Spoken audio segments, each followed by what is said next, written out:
voice of the best sports talk in Middle Tennessee. It's the George Plaster Show, featuring Tennessee Sports Hall of Famers Kelly Holcomb and young gun Willy Daunic. And now, here's your host, George Plaster.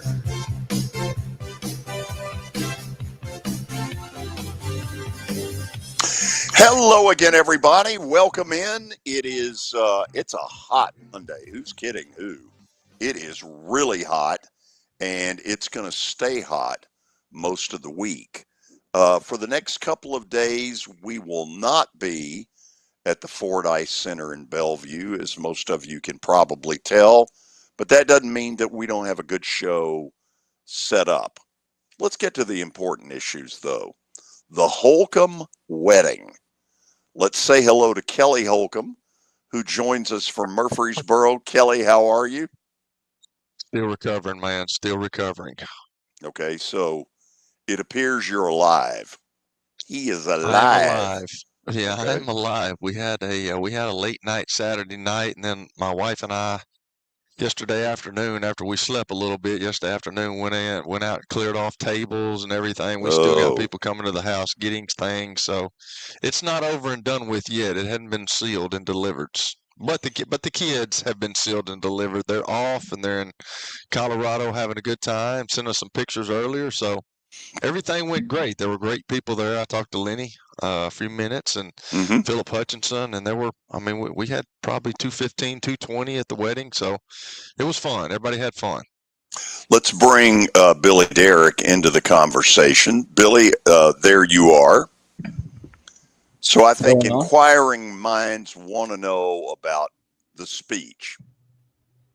Oh, we got to know about the speech. I wish y'all had somebody record the speech. Really? Somebody did. You should have. You just keep asking. You'll find it somewhere. I don't know. I know that the people that did our the videographers, I know they did it. So it was fun. I mean, it was, I told George this morning, it was not a cringe moment for my kids. I know they were cringing because they were not sure exactly what old Dad was going to say, but Dad was good. He was right to the point. I could have gone on a little bit further. I enjoy speaking, so. But it was, all in all, it was a great night. She got married under the oak tree that they used to play in, which was her dream, and her dream came true. So that was pretty cool. That's very cool. And so you did not ruin the deal. I didn't ruin the deal. I wasn't going to ruin the deal anyway. I mean, I just, they're scared to death. I told y'all the other day, my son, I think I told y'all this, but last week my son called my wife and said, "Mom, I just wanted a stress-free wedding." Like it was his, like it was his wedding. When he found out that I was speaking, that's what his words of encouragement were. "Mom, I just wanted a stress-free wedding." What was her reaction to that? I don't know. She didn't tell me what her reaction was. She just told me what he said. But they tried every way in the world to get my daughter to talk her out of me speaking, but it didn't happen. It was all Got it. Meanwhile, Billy, we have a developing situation that I want to get to. As you know, on Mondays, I meet with a group led by Larry Schmittou. Mm-hmm. Okay. And so today he made a pretty good, he had some fun at my expense over the fact that I called on Thursday of last week the area of town where the prison was seedy. Uh-oh. Okay. Now, he brought that up and he said, "You need to apologize to me and my wife." Now, in fairness, Coach Donnelly, who was part of this morning, agreed with me that the area was seedy. So, if Shirley Schmittou is out there, because she is a terrific lady, Ms. Schmittou, if you're listening to this, I want to apologize to you. I made it clear to the group this morning, Larry might not get the apology, but Shirley absolutely would, because she is a sweet lady, a good lady. That's awesome. I wish I could. I know you were there, and I know you told me that story. And I got on the phone with Coach Donnelly, and he goes, "Kelly, why wasn't I invited to the wedding, son?" You heard him, and I said, "Because you're not liked that much." Really? Yeah, and then he goes, "Why haven't you called me, son?" I said, "Well, my phone's not ringing either." He said, "Why am I supposed to call you? I'm famous." What is wrong with you? Anyway, this breakfast this morning, every time anything came up about anything, the word seedy came up. I don't care what it was we talked about. At one point, somebody at the breakfast said, "Well, wasn't Atlanta Stadium in a seedy area?" Billy, I don't know if you can find the picture that you showed last week of old Atlanta Stadium, the earliest home of the Atlanta Braves when they moved to Georgia. But the area behind Atlanta Stadium, as seedy as it gets. I wouldn't be caught there at night under any circumstances. Now, what was the joke that got out? Gosh, I hope I say this right. Something to the effect, Larry Woody said something to the effect that Coach Schmittou in the book said that the area was so rough that the prisoners didn't dare try to escape after dark. Oh, gosh. Anyway, Funny. look, it was a funny deal. Coach Schmittou is as good as it gets of taking something that I have done and having fun with it. And I love dealing with him, and I love that Monday morning group. They are absolutely hilarious. This morning was one of Coach Schmittou's all-time best shows. Billy, do you have an update of any substance whatsoever? Well, I don't know if we've got as much substance as the first 6 minutes of the show, but I'll give it a shot. And it's brought to you by X Golf. You can book a tee time now at playxgolf.com. Step into the future of golf with X Golf. Fuel your game with ice cold beers on tap, craft cocktails, fine wines, and a menu packed with shareable bites. Go check out their new location at 209 South Royal Oaks in Franklin. Hey, Billy, before you go there, we have late word from a witness of the speech. You may see that, who gave it an 8 out of 10. Jack? 8 out of 10? Wow. What do you think it lacked to get to a 10? I don't think it lacked anything. I thought I was pretty precise in what I was saying. I thought it was 10 out of 10. I mean, I brought up some good points. I brought up a couple of stories. He's pretty harsh, man. I like it though. I mean, constructive criticism. Ask Jack. He needs to give us a chat. What was missing in the speech? Something about him? If I would have him in the speech, would it have been 10 for 10? We'll look forward to hearing that. And of course, as soon as we get that reaction, we will pass it on to all of you. All right. Nice. We've got a national champion in college baseball. LSU takes down Coastal 5-3 yesterday to secure their 8th national title in program history. It secures Jay Johnson's 2nd title in 4 years at LSU, making him the first coach in college baseball history to accomplish that feat at the same school. It's now 6 straight national titles for the SEC, the only conference in college baseball history to win 6 in a row. But the story, and look, LSU won it. You know, good for the Tigers. They won their 8th in a row. Not in a row. That would have been crazy. 8th title overall. With 2 outs and a runner at second in the bottom of first, Coastal Carolina coach Kevin Schnall stepped out of the dugout and had a few words for home plate umpire Angel Campos, who is actually he's been a major league umpire before. I don't know if would you call this a demotion to the college ranks, George? I know you know who Angel Campos is. I would assume it is, but I can't 100% say that.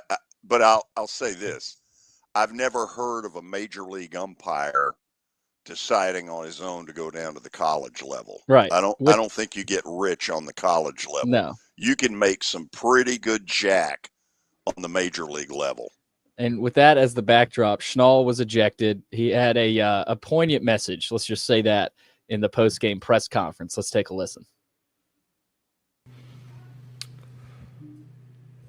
there's 25,000 people there, and I vaguely hear a warning issued. As the head coach, I was an assistant for 24 years, and as an assistant, you're almost treated like a second level citizen, and you can't say a word. Now, as a head coach, I think it is your right to get an explanation of why we got warned. And I'm 48 years old. I shouldn't get shooed by another grown man, right? So when I come out to ask what the warning is, a grown man shooed me. So at that point, I can now hear him say, it was a warning issued for arguing balls and strikes. And at that point, I said, because you missed 3. At that point, ejected. If that warrants an ejection, I'm the first one to stand here like a man and apologize. 2 words that define our program are own it. And what does that mean is you have to own everything that you do without blame, without defending yourself, without excuses. If you guys watched the video, there was a guy that came in extremely aggressively, tripped over Campos's foot, embarrassed in front of 25,000, immediately goes 2-game suspension and said, bumping the umpire. Immediately does that. There was no bump. He was embarrassed. I shouldn't be held accountable for a grown man's athleticism. They'll retract it, though, because now it's excessive. And the reason why it's excessive, because I was trying to say, I didn't bump him. It is what it is. But if that warranted an ejection, man, there'd be a lot of ejections. As an umpire, I feel like it's your job to manage the game, the national championship game, with some poise, some calmness, and a little bit of tolerance. Okay, so he's pissed. Yeah. Agreed, though. You can't say anything to referees anymore. You can't say anything to umpires, referees, like it's ridiculous how bad it's gotten. At some point, that used to be part of the game. Those guys had thick skin, George. But like even when I was doing football games, I said something to a line judge one time because they weren't calling anything. They were just holding guys, and they wouldn't call a pass interference. And I'm like, "You're killing me, man." And he's like, "You can't talk to me. It's just the head coach that can talk to me." I'm like, "Well, I'm talking to you." It's ridiculous the way it's gotten. I'll say this is going to surprise you. I wouldn't want that job. Oh, I know. It's a hard job. Yeah, and people say, a lot of the argument, Tony Basilio has said this, and obviously Schnall was hitting at it there. You need some leniency and it's not how a lot of umpires are built. They're not going to, if they warned you, and I'm not sticking up for the umpire, but in technicality, there's a defense for everything umpires do. Now, I didn't like the fact that he got ejected, but I don't know. It's going to be hard for these coaches to get their way with these umpires. It just, especially at the college level, but it needs to change. Yeah. So LSU gets it done over Coastal Carolina. They win their 8th national title in school history. Meanwhile, in the NBA, the Thunder take down the Pacers 103-91, their first title in the 17-year history of the franchise. They had a dominant third quarter, outscored the Pacers 34-20 to take a 13-point lead into the fourth quarter. Shai Gilgeous-Alexander was named the MVP of the finals, of course, but the story, Tyrese Halliburton sustained a torn right Achilles tendon that puts his status for next season as well in jeopardy. He's not, I guess the earliest would be the playoffs, but I mean, without him, how do they look next year? How deep do they even get to the playoffs?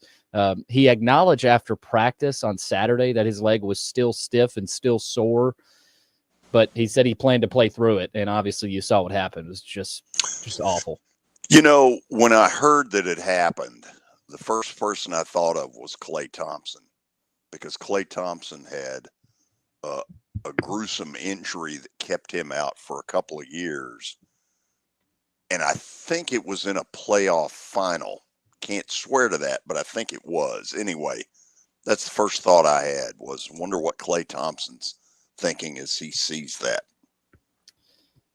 By the way, SGA and his numbers in the regular season, if you didn't know, were pretty ridiculous. He averaged 32.7 points per game during the regular season, the most in a title-winning season in NBA history. He passed Michael Jordan, who averaged 32.6 points per game. So just by really a decibel there in 1993. But heck of a season, heck of a Thunder team. And some of the stories after the game, they didn't even know how to open the champagne bottles. And apparently it was one of the more tame post-game locker room celebrations. They needed Alex Caruso's help because he has some experience, of course, with the Lakers. But the Thunder get it done, and we'll see what happens next year. We'll see what happens. Go ahead, George. This is not the last we're going to hear of OKC. This is a young bunch. That's not to say that they win more titles, because you can't just sit there and go, well, there's 2 or 3 more coming. But there's a real shot with this group that they win this again in the next 3-4 years. I heard this morning on ESPN that they have everybody on the team locked up for another year, which is kind of crazy. I think that's true. Wow. Sam Presti, their GM, is a rock star. Well, speaking of locked up, the Suns have locked up Kevin Durant. They take him from the Rockets. It's a big deal. The Suns agreed on a trade sending Kevin Durant to Houston for Jalen Green, Dylan Brooks, the number 10 pick in the draft, which is this Thursday, and 5 second-round picks. So a huge deal. He's obviously getting older. He turns 37 in September. Still averaged 27 points a game with the Suns this season. But big news out of the NBA. We'll see what happens there with KD in Houston. No way I'd have done it. Because at 37, I don't trust his health. And look, that's not meant as a shot at him, but at 37, that's a little different than being 27. They gave up a lot of draft capital. I hope it works out for him, because he could be what propels them to a title. And if that's the case, then it'll be worth it. But it's a real gamble. We had some good golf yesterday. Keegan Bradley wins the Travelers Championship and moves to number 9 in the Ryder Cup standings. His 2 PGA Tour wins in the past year, that's more than any other American except Scotty Scheffler. So Bradley's been playing pretty well in some bigger non-major tournaments. This was a $3.5 million purse. So this was an elevated, not a master, but an elevated tournament. The question becomes, Kelly, is he going to be a playing captain in the Ryder Cup? Play. Yeah, I know it's been a while since that's happened, man. You're sitting there watching that, and you're for Tommy Fleetwood, because Tommy Fleetwood is such a good golfer and he's such a good ball striker, but like he's never won on the PGA Tour. He's won some DP Tour World events, but like he's never won on the PGA Tour, and I was for him, but like it just seems like crunch time, man. He just for some reason can't get it done. Well, the Nashville Cats got it done over the weekend in front of a sold-out crowd in Clarksville. They took home a thrilling 48-43 win, and Tyler Kolka, through just 3 incompletions in the game, finished with 250 passing yards and 5 touchdowns. And the Cats have a chance to win it all on Saturday. It'll be at noon on Vice TV from New York. From up in Albany, right? Yep. So George, basically, George, a are road you game. going? Are you going, To Albany? George? No. Come on.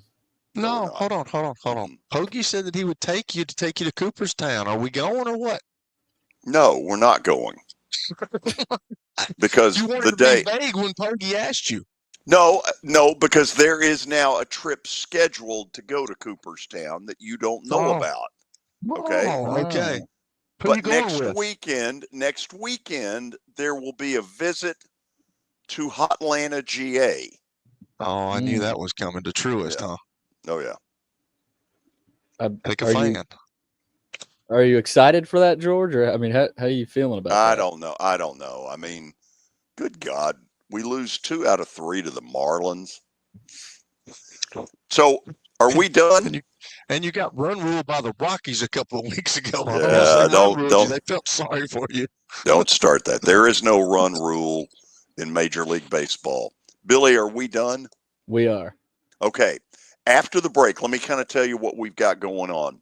Jared Diamond covers baseball for the Wall Street Journal. We're going to get into a series of things with him, including where does he see Nashville in this whole expansion thing?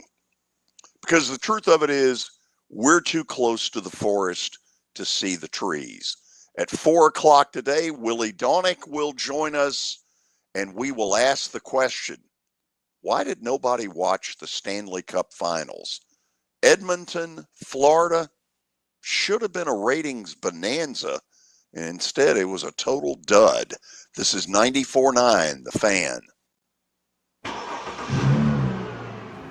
When I got my first car, my dad told me, keep the gas tank full and my number on speed dial. Now parents are telling their kids, save 615-242-9000 just in case. I'm Blair Durham. If you or someone you love is in a wreck, call us. We're here to get you the money you deserve.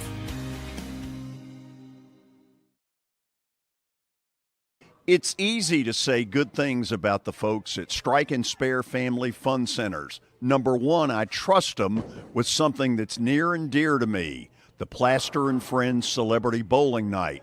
But more importantly, I see the fun people have. They enjoy the bowling, they enjoy the camaraderie, and you will too.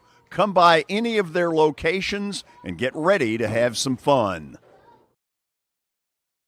As the trusted premier custom home builder in Middle Tennessee, Donnelly Timmons has over 20 years of experience in the industry.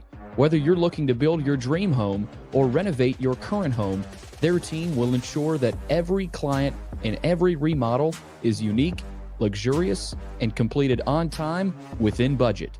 Founders Dustin Timmons and Joey Donnelly have over 25 years of construction experience in the Nashville area. Together, they have completed projects in Forest Hills, Oak Hill, Green Hills, Franklin, and Brentwood. Dustin and Joey believe that communication is the most important aspect of all construction projects. Therefore, they personally manage each project themselves and are involved in job site activities on a daily basis. Their commitment to quality and integrity has earned them an outstanding reputation among their clients. Contact them to set an appointment for a free consultation or to view some of their completed projects. Give them a call at 615-456-7983 or log on to DonnellyTimmons.com. At Wilson Bank & Trust, we believe you shouldn't have to choose between personal service and digital solutions. As your local independent bank, we're proud to offer the relationships and trusted service you expect, along with the tools and technology that keep you moving forward. So whether you're growing a business, buying a home, or planning for the future, we're here to help. Because this isn't just where we work, it's where we live too. Wilson Bank & Trust, here to get you there. Member FDIC. This is my buddy Stan Harrison from Apple Collision Centers. Recently, you've been talking to me about companies that have a fleet of trucks and they're always in need of repairs. That's right, George. We understand that nobody likes to deal with the auto body repair process. We try to simplify that at our 3 convenient locations. We work with all major insurance companies. We help to ease the stress of the auto body repair process. We're located in Old Hickory, Hendersonville, and Gallatin. If you need our services, please stop by and see us. And how convenient that we have that in the background. Now, seriously, these are good folks. They do really good work. Give them a holler. If you need our services, please stop by and see us. And how convenient that we have that in the background. Now, seriously, these are good folks. They do really good work. Give them a holler. Can't watch the race? We got you. I can't believe it! NASCAR lives on the Game Nashville Sports Network. Woo! Whether it's 102.5 The Game, 94.9 The Fan, or Sports Talk 830, you can hear it all. Just check thegamenashville.com for the full schedule. NASCAR lives here. Your sports live here on the Game Nashville Sports Network. It's the George Plaster Show. Your sports live here on 94.9 The Fan.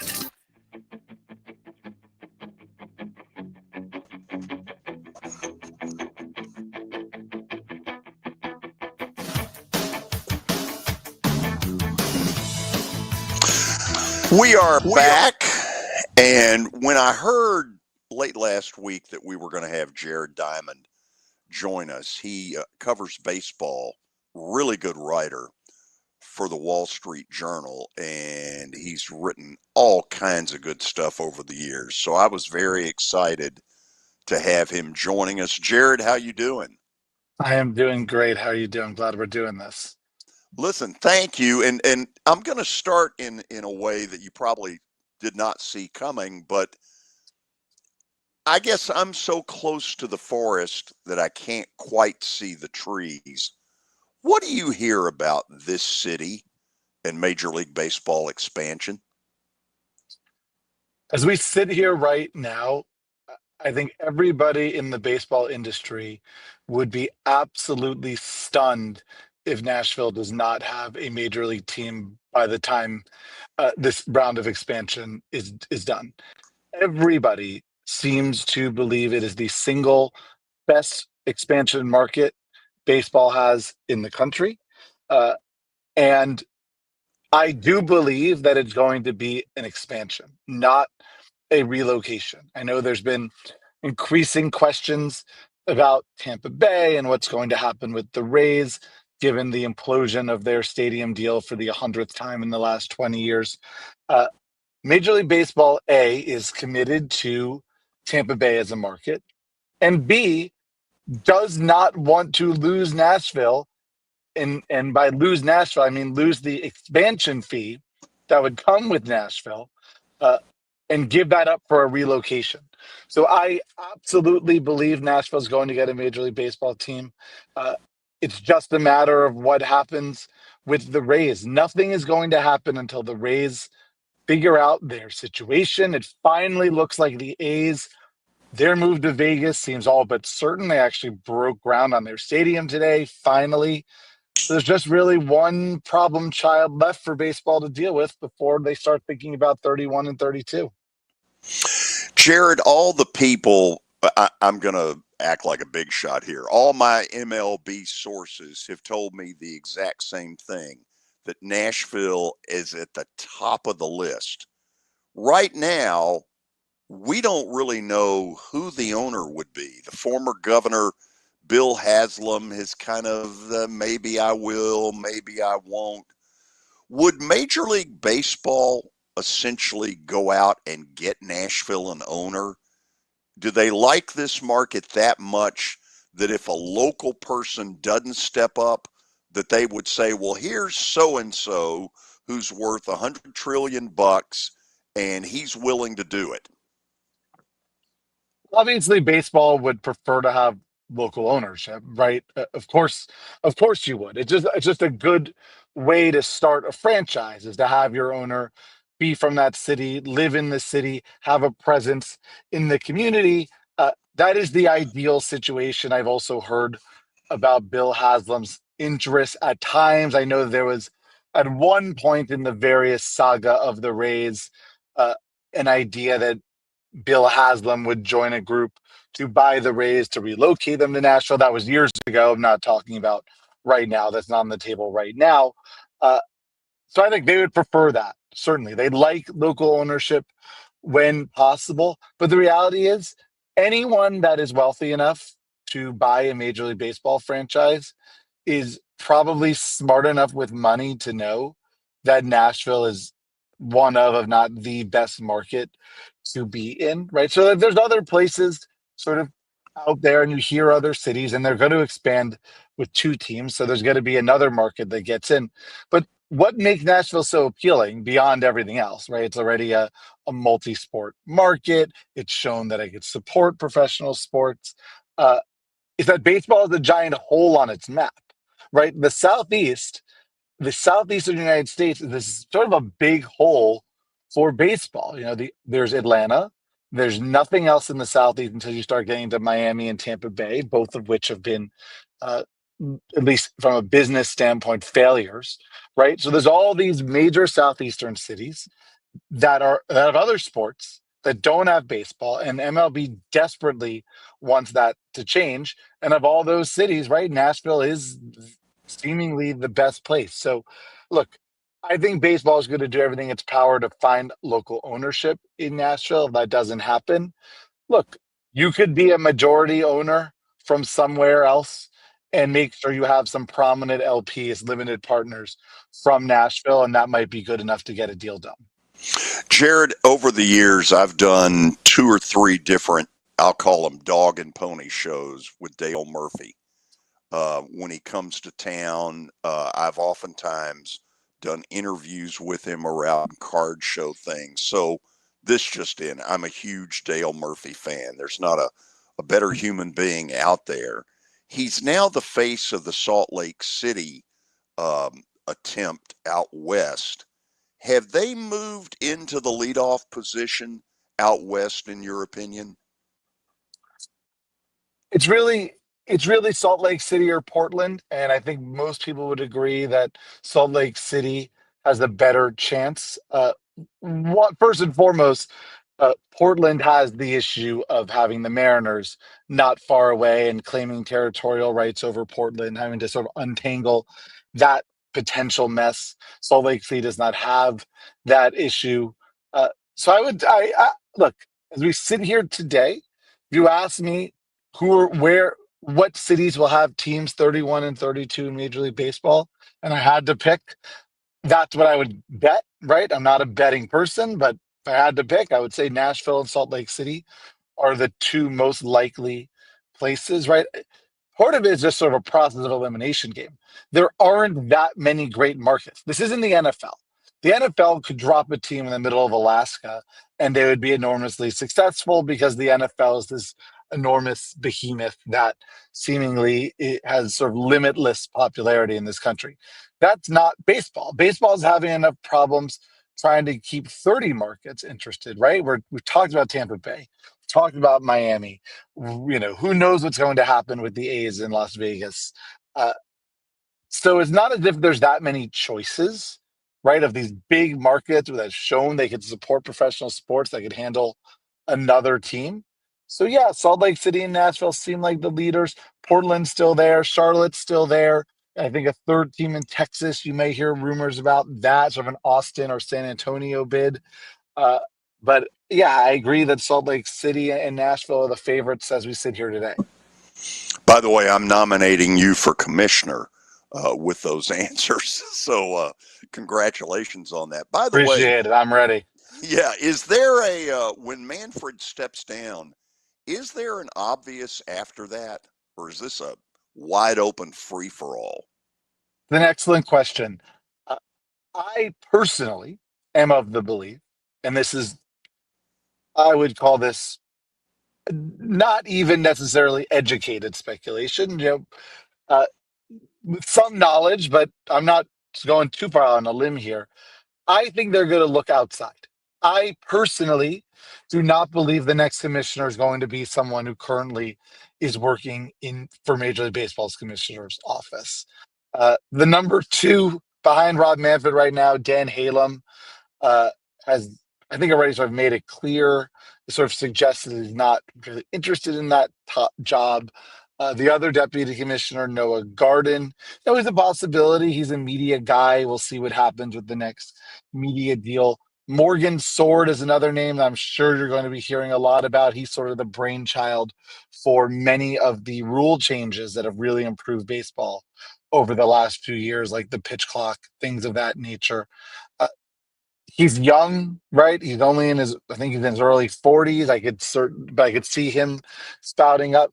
But in reality, I would not be surprised if the owners look outside, look for, some big CEO type to come in and take that job, right? We heard rumblings in the past of Bob Iger, for instance, being interested in that job. Now, I'm not saying Bob Iger is going to be a candidate a few years from now, but that kind of person, Yeah. right?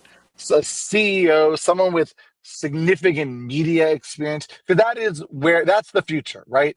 What baseball needs to figure out is their media situation.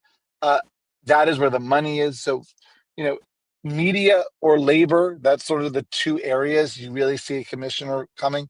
So, look, I'm not saying it won't be for certain someone inside. It absolutely could be. I don't think the owners have really, there's no sort of formal committee to find the next commissioner yet, right? We're still years away. Rob Manfred's not retiring until after 2029. Still have a ways to go. So I think it's a little too early to really make firm predictions, but I'm not convinced it's going to be just next man up from the commissioner's office this time. Jared, in the middle of our screen is Kelly Holcomb, the former NFL quarterback. He's going to get a chance to ask most of the Rafael Devers stuff, that bombshell that hit us all that care anything about baseball 8 days ago. But I got to ask this one thing. For you, who's more to blame in that story? This is such a It's something I feel like I'm in crazy town with this question, because it is so controversial, and there's so much chatter that I've seen about people just crushing the Red Sox through this. And I'm not going to sit here and say that they handled this perfectly. They absolutely did not. They did plenty of things wrong. But at the end of the day, to me, to say that, the Red Sox were this awful people by asking Rafael Devers to play first base. And what are we really talking about here? They signed this guy to a $315 million contract or whatever it is. They signed a great third baseman, a far better defender than Devers and Alex Bregman, and a player that simply made the Red Sox a better team, and said you had to go DH, and he got upset about that. Then their first baseman gets injured. They miss the whole season. They say, hey, we need you to go play first base. We don't have a first baseman. Can you go do this? And he says no, and suddenly everyone wants to pile on the Red Sox how they handled it. That's not. I don't see it that way. I'm not saying the Red Sox handled this perfectly. They certainly did not. But asking Rafael Devers to go play first base is not an unreasonable request when you're paying this guy as much money as they are. And look, you kind of see how it all worked out. It's completely combusted in everybody's face.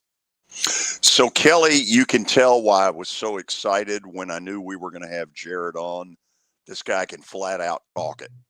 He's got the no, that's for sure. And I'm going to leave the Devers question with Billy, but because I've got some other questions with expansion and all that. Y'all started making my brain work a little bit. So if we're talking about expansion, Jared, like how many teams are we talking? Are we talking 2? Are we talking 4? Like how many teams will Major League Baseball expand with?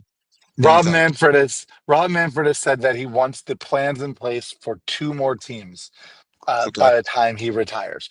Plans in place meaning the 2 cities identified and some sort of positive momentum toward making that a reality. So it matched the NFL with 32 teams. Okay, so how does that do with conference alignments? Like I know it's got we haven't figured out the cities yet, but like how will that mess with conference realignment? I think the general belief is that expansion would come with some sort of radical realignment, right? The reality is baseball sort of league setup is in some ways antiquated, right? The 2 leagues no longer have different rules. You have interleague play every single day. There isn't any sort of real distinction between the American and National Leagues anymore, right? Like there was for a long time. So there's definitely some in baseball that believe that the best thing to do would be to move to a geographical alignment system, right? East-West. Not to say you get rid of the names American and National League, but they'd be aligned East-West. I think there'd be pushback, right? Because there's so much history in the fact that the Cubs are in the National League and the Red Sox are in the American League, and people in baseball, especially compared to the other sports, get very precious about everything, right? And Yeah. don't adapt well to change. So I think it's a possibility. Either way, I expect to see a four team divisions per league set up in this new world order. Uh, that's still down the road, but that's where I see it. That's what I think is likely. Okay, so my last question here, I got a baseball question. This intrigues me because there hasn't been a guy come along like Shohei Ohtani. We have Danny Evans, who was a former, general manager. He thinks he's one of the greatest players ever, maybe the greatest. But I want to ask your opinion. If you're Dave Roberts, he's already gotten hurt pitching. He's already had elbow issues. Like, what do you do? I know he wants to pitch. I know he likes to pitch. I know he loves it, and he's really good at it. But like, what are your thoughts on having him pitch and do all that? Because if he gets hurt, that's how he got hurt. Now I know you can get hurt doing anything, but what are your opinions on him pitching? Would you pitch him if you were the manager, or would you say, hey, I don't want to do that anymore because last year we didn't get to play. He just DH'd, and then like, what are your thoughts on that? This is going to be Shohei's last chance to be a two-way, right? He's already now had two major elbow surgeries caused by pitching. He's not going to get another chance, right? This is it. It's either sort of now or never for him. Look, the reality is he wants to do this. The Dodgers promised him when they signed him they would give him a chance to do this. He has shown he can do it. He's had a few years where he has succeeded at both, and it's truly remarkable to watch. So he'll get another shot. I understand the instinct why you would stop it, because just exclusively as a hitter, that alone makes him one of the most valuable players in Major League Baseball. But if he really is doing both, he is the type of valuable that is sort of unfathomable, truly unimaginable. The most valuable player in the history of baseball. I really don't think that's a stretch when he's doing both, because he's literally your best hitter and your best pitcher in one. So the Dodgers would give it one more shot. And the reality is, if you're a baseball fan, you want it to work out because it is just so exhilarating to see him do it. I'm not saying I know he'll be able to. I really don't. Like, the evidence sort of suggests that he won't be able to sustain it, but we've seen him do it for a couple of years, and that's so tantalizing that you just got to give him one more shot. Jared, thanks for joining us. I know you watched a little bit yesterday of the college baseball national title between Coastal and LSU. In the first inning, Coastal's head coach, Kevin Schnall, gets ejected by Angel Campos, a former major league umpire. And I was wondering, was that, I was asking George in the update earlier, is that a demotion? Is that common for an MLB umpire to after a few years in the big leagues, be calling college games at that point? So that's question number one. Number two, how much college baseball do you watch, and how much could the umpires sort of serve that game well? Because a lot of the talk is the umpires don't let these players play and these coaches coach. And that's kind of a glaring issue in that sport. I watched a little bit of the College World Series this year, and every single time I turned it on, I saw umpiring that just drove me crazy. Right? If anything, it just gave me a greater appreciation for major league umpires, because as upset as they make fans sometimes, trust me, it can get much, much, much, much worse. These guys are much, much, much, much better at their jobs than umpires at any other level. Look, what happened yesterday, Saturday, whenever it was. Yeah, it's a mess. Like, you don't want that. It's like it's not good, right? We don't know everything that happened. We don't know everything that was said. We only know what was caught on camera, right? But you would think in that situation there'd be a little more discretion. It was not a good look for college baseball. But in reality, like I said, saw so much weird umpiring in the limited amount of college baseball I watched over the last few weeks that I think everyone should maybe lay off the big league guys a little bit after seeing that. George?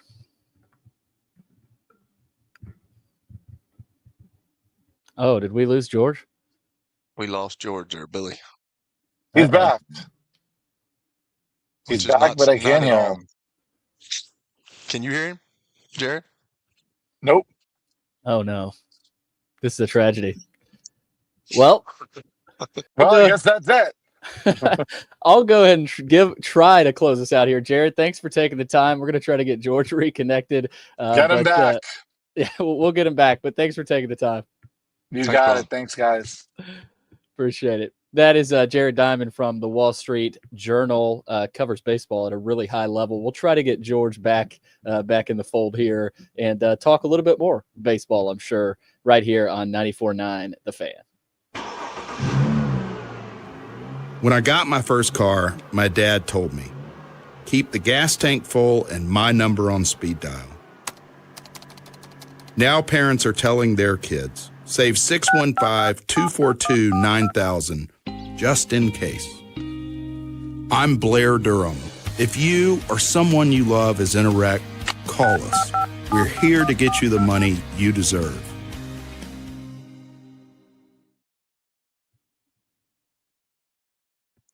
If you are paying too much for your health insurance, you know what? You need to contact the folks at Pancoast Benefits. Pancoast works with businesses and individuals to tackle the high cost of health insurance. Whether you're a business owner, large or small, self-employed, between jobs, or over the age of 65 and in need of a Medicare plan, Pancoast can help. They make understanding your benefits less difficult and more personal. So check them out today, pancoastbenefits.com, or call them at 615-292-3400. Nashville Sounds Baseball is back in Hit City for the 2025 season. Create a summer of memories at the ballpark with weekly giveaways, fireworks shows, and more. Tickets are on sale now. They thought they were a championship contending team. Here, we told you not to do this. Your sports live here. On ESPN 94.9. And the Game Nashville Sports Network. It's the George Plaster Show. Your sports live here on 94.9 The Fan.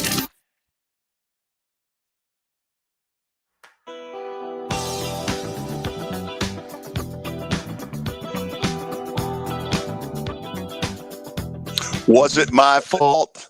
Did I hit the mute button? I did. That's shocking. What a and then dope. he's looking around. And then he don't know what's happening there, Billy. He has no clue. A rare. I was hoping you'd stay muted, to be honest. Clueless in the rec room. So, first of all, before we go down some other roads, every time I've asked the question to somebody who I think knows a lot more baseball than I do, they all come back with the same answer about Nashville. Yeah. You're at the top of the list. I remember the first time I was told this 3 years ago, a good friend of mine said, "Oh, you're not just in consideration. You are number one, and it's not even close." Gotta be. I didn't expect that. But anyway, I don't know about y'all, but that sort of confirmed the sort of stuff I've been putting out there now for a couple of years. Do you think the people in the community, George, are ready for another sports team? Like, I'm sure everybody has wanted this, but there's a lot that goes into it, and it falls a lot on the taxpayers. And do you think, with obviously a new building being built by the Tennessee Titans, which is $2 billion, which is kind of crazy, the inflation rate that has gone up since the last one was built, but do you think people can stomach another pro park being built in Nashville? Not in having to foot the bill for it. And I think in that respect, Freddie O'Connell, the mayor, has walked into a situation that maybe toward the end of his term might get a little dicey. The baseball community in Nashville, those who love it, clearly want it. I think I would be up near the top of the, maniacal baseball fan that's out there that wants it. Now, I get why he's saying, look, the city cannot fund any more of this, but the city can do other things by way of infrastructure. There are any number of ways without the transfer of just hard cash. I did find it interesting that when I put the story out a couple of days ago about the prison site near the John Toon Airport, number one, the state has not gotten back to me with any kind of a response, which I'll admit is disappointing, but I'm not totally shocked. If it continues that I get blown off, then I'll be a little more disappointed, but maybe that's to be expected. I don't know. But here's the thing. Somewhere they're going to have some piece of land. And given what all the rest of it's going to cost, the idea of the prison site or whatever is an intriguing idea. I'm not saying it's perfect. And by the way, nobody's come out yet and claimed that my story's full of crap. Yeah, which means there's something there, which, hey, if they do that, though, the way you were talking and describing it the other day, how close it is to everything, I think that would be awesome, because you've already said it's got 2 ingress and egress ways to get in and get out. So that's, that's half the It's battle. interesting. So Yeah, let me it is. ask you this, Kelly, since you were last on the show, Uh-huh. the words in sports, tortious interference, have come into our vocabulary. Do Oh, you is that right? know? Do you know what that is? No, I don't know. Say it again. Let me hear it again. Tortious interference. No, I have no clue. Okay, my guess is when Willie comes on in a few minutes, he's going to know exactly where it is. There is a lawsuit that was filed Friday, and because it was filed on Friday, I think it's a little bit out of sight, out of mind, where, Billy, you got to help me. The University of Wisconsin has filed suit against Miami, basically saying, we had a football player, I think under a 2-year NIL deal, and you came and swiped him. And that's tortious interference, and we're suing your butt. Now, part of the reason Willie will probably know exactly what's going on is because this was something that I was warned about when I left WTN in 2003 and we established the radio station through my lawsuit 1045. It was made clear to me that I could not interfere with an existing contract that either Willie or Darren may or may not have had. And if I did that and they were under contract, that would be tortious interference. Now, I'm not trying to dredge up old stuff, but tortious interference, this is going to end up, for the moment, nobody's paying any attention to that story because it got out on a Friday. Right, Billy? Yep. Okay. But I'm here to claim that this is going to be a little bit of a landmark case of all this tampering that's been going on that we all know's been happening. And finally, a school is suing another school saying, you don't touch our guy. I can't wait to see where that's going. Yeah. Not going to I be mean, the we last knew. time, that's for sure. Go ahead, Billy. We knew this was eventually going to happen. And I don't know if it took, the settlement, the House NIL settlement for that to open this up, this can of worms. I'm a little surprised it took this long, but I mean, it's like we've talked about. I think it's going to get worse before it gets better. No doubt. And this is not the first, like you said, George, this is not the first because everybody's doing it. So it's going to be interesting to see what happens in this case, because if Wisconsin went, then everybody's going to be suing each other. And then they're already talking about money and having problems getting money. Just think about that, all the litigation that they're going to have to go through. That's money too. I mean, these lawyers are going to get paid well. So it's going to be interesting. This is the next wave of settlements we're going to get. The first wave or at least the last wave we had, was eligibility, right? Player eligibility. Can this guy get a, can he get another year or get 2 more years? We saw Pavia. That maybe with Ziegler, the ruling there, that probably ends that. This is the next wave here to come. So, Kelly, I made Billy read the dictionary definition on the air Friday of tortious interference.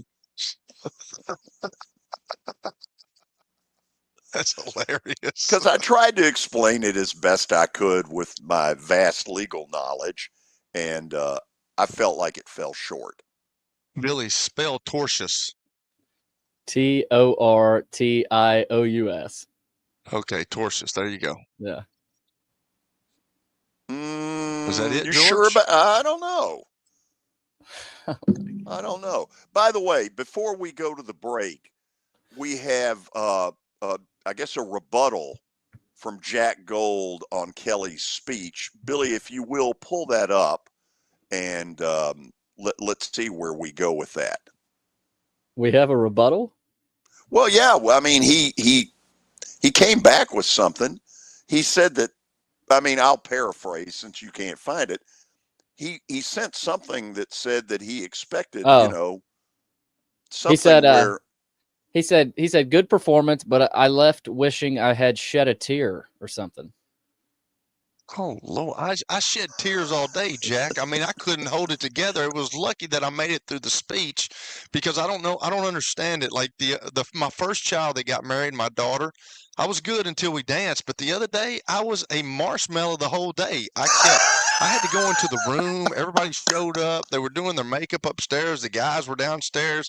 I was in my room crying. I mean, good gracious. So you were a waterworks show. Waterworks, man. Like when I took her down the aisle, I couldn't even watch for like 30-40 seconds because I was crying. And then I look up, my oldest daughter's watching me, and then I start crying again. I mean, I was a marshmallow. It was ridiculous. And your son sitting there saying, Dad's a wuss. He's looking at me like, dude, like, you're my dad and you're supposed to be this guy, but where's your manhood gone? Hour number 1 is in the books. What a great line. Okay, after the break, stat of the day, and then Willy Daunic will join us as we attempt to regain manhood on 94.9 The Fan.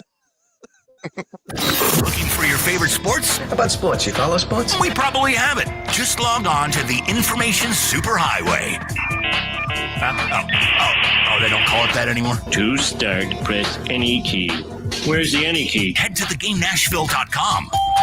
The password, we're in. You'll find what time your game starts and what station it's on. Oh, they have the internet on computers now. That's what's up. Your sports live here. What an age we live in.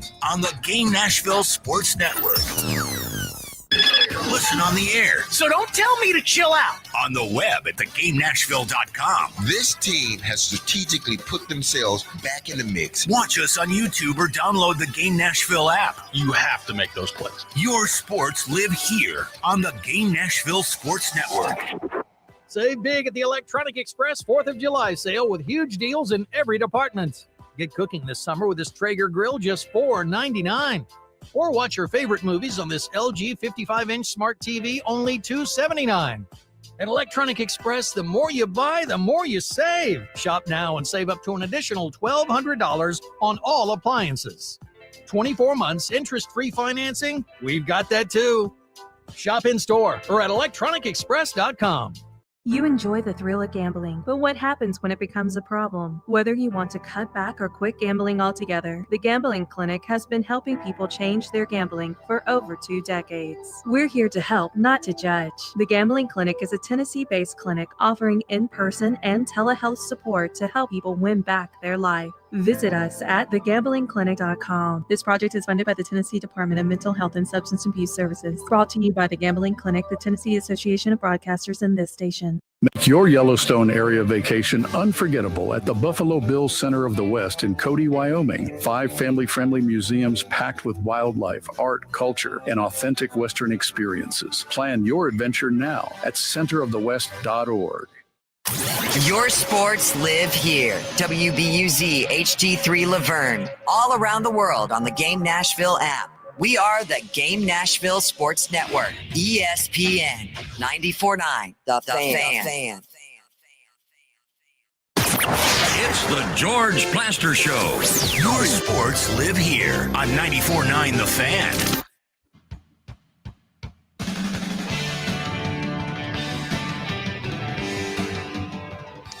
Willy Daunic coming up, but first, stat of the day brought to you by Apple Collision Centers. You can find them at Old Hickory, Hendersonville, and Gallatin. Give them a call, 615-754-9800, or log on to their website. That's applecollisioncenters.com. And we do have confirmation from Ben Thompson. Can confirm Kelly looked a little soft on Friday night. Next time I see Benny, I'm going to punch him in the throat. Oh Lord, this has been hilarious. All right, let's try to regain some manhood here with stat of the day. Here we go. Alex Caruso is one of 3 NBA players to win 2 NBA championships this decade. Can you name the other 2?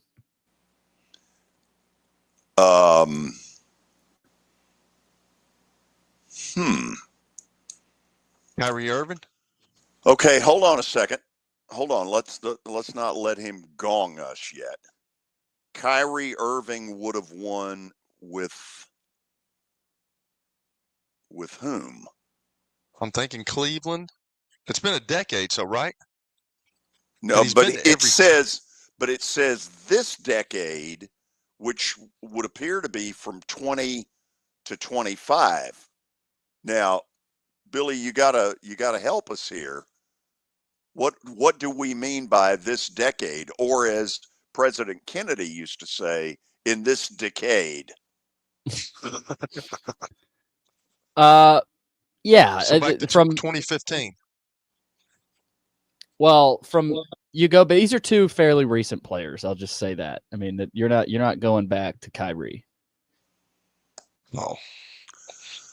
Okay. Let's. Okay, hold on. Let's think through who's won the title. Just buzz off. I'm saying this is brutal. I don't expect you all to get this. Oh, okay. So it's a difficult question. I thought you were ripping us. It's gonna be okay. Guys that are not celebrity famous guys is what he's saying. Okay. So Milwaukee has won a title. The Lakers won it the bubble year. Boston has won it. That would have been in 24. 22 was Milwaukee. The Lakers were 20. I just knew for sure y'all were going to have the one that I thought was going to be the stat of the day. You know what? Let's dump this in Willie's lap. Please. What the heck? Yeah, let's do. Let's bring him up. Hello, Willie. Gents, what's going on? So you've seen the question, I assume. I have. Okay. Do you have answers? Oh, I think Robert Horry for sure is one of them. Robert Horry hadn't played in 2 decades. Wrong decade. Yeah. Nice try. I was fouled by Robert Horry one time, though, when he was a member of the Alabama Crimson Tide. Okay, nice. I mean, is that like a badge of honor? It is, and unfortunately, it was not a one-on-one situation, so I didn't get to shoot. Okay. Did he spray some threes in your face, Willie? Yeah, at some point, no question. That was a heck of a team. Wimp Sanderson, as Plaz knows, had some damn good teams back in the day. How many points did you score that night? 0. 0. 0. But we got to win. That night, we beat Alabama in Memorial Gym, and that was a really good Alabama team. This was the 90-91 season. Some old school Commodore fans might remember. We basically ran the table in the league at home, including Shaq and Mashburn at Kentucky. And we made the NCAA tournament. We lost to Georgetown in the first round, but some high-end guys came through there, and we got some W's, including Robert Horry in Alabama. But I don't know the answer to this question. I'm with you guys. I know the Nuggets won one. in here. You mentioned the Bucks. You mentioned Okay, whoa. Hold on, Matt. Contavious Caldwell Pope is one of the answers.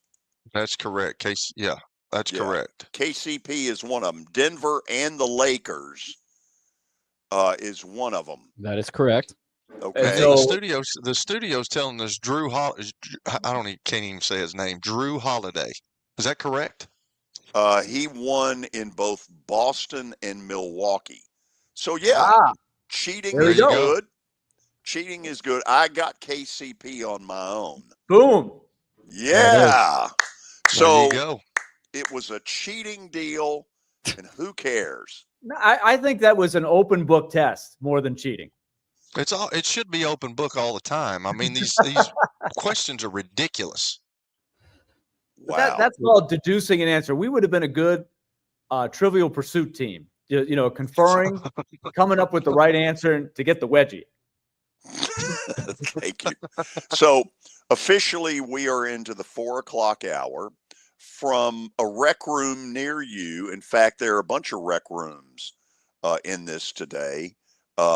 We will not be at Fordyce Center either today or tomorrow.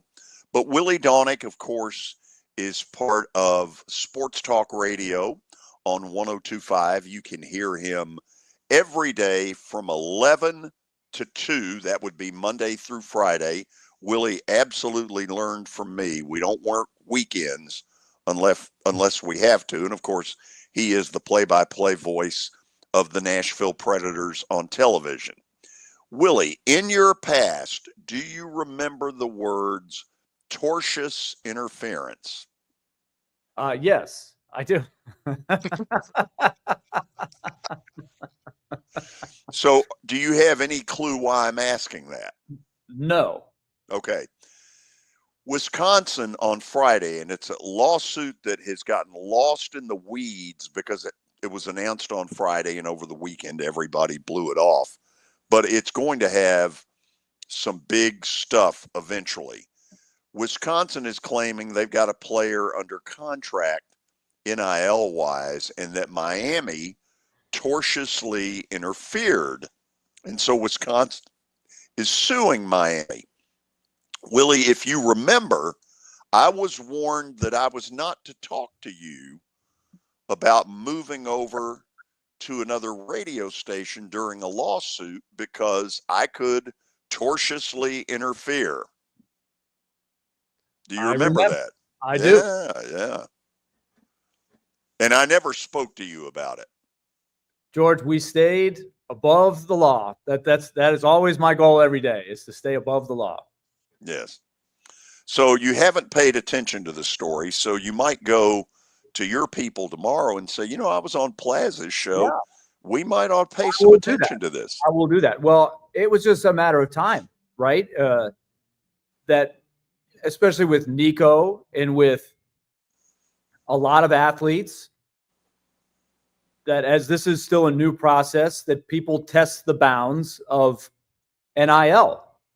And especially as we continue to try to figure out what the rules are, I think I don't know about most, but I think there are a lot of programs that operate in a wild, wild west mindset of we're going to do it and let's not worry about it. What else? What are they going to do about it? What can anybody do about it? Is there anything such as cheating? Is anything you do considered cheating at this point? Virtually nothing.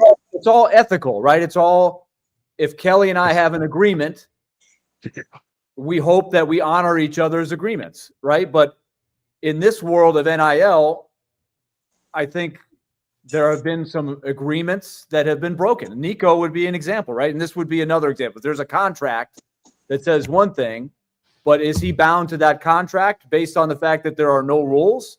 Probably not. Yeah, but nobody's ever signed a contract. Those guys hadn't signed anything. You know what I'm saying? Like, until it's signed, it doesn't matter. You sign a scholarship, but, like, nobody's signed this NIL stuff. They just get promised. So, like, you hope, and everybody hopes that we do the right thing. But, when you hope somebody's going to do the right thing, they're not going to do the right thing. Well, now, wait a minute. Billy, did the story not say that there was a signed agreement?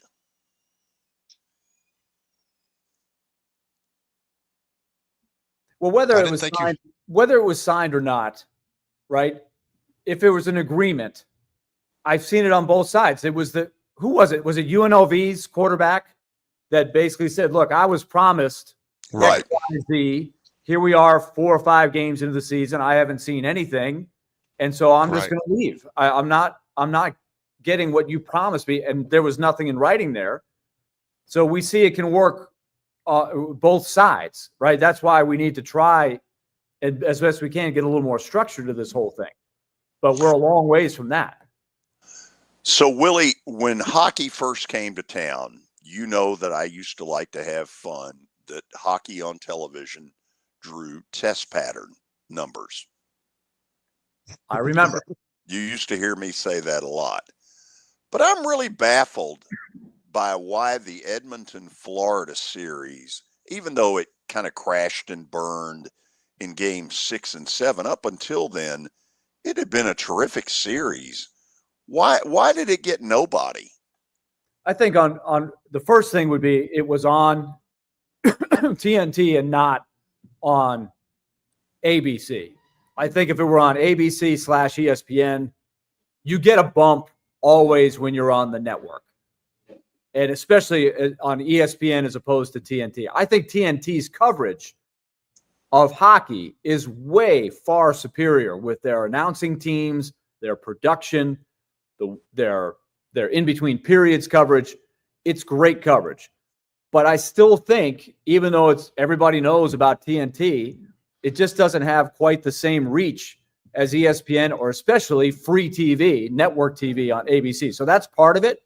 And then you couple that with it's the Panthers in South Florida, and it's Edmonton, a Canadian market, and it's not what you hope it would be. And it's unfortunate that we're still at this point, but I do think that those are the biggest factors, because as an entertainment piece, the product itself, it was a great series. It wasn't because it was a dull series or anything close to that.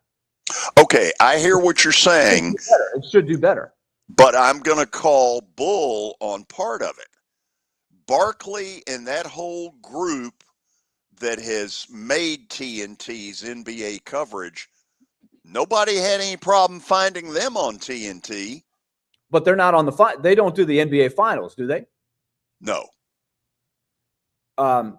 So I think you would. They will in the future. Well, we know basketball has a bigger audience in the States than hockey. That's not any earth-shattering statement. We know that that's the facts.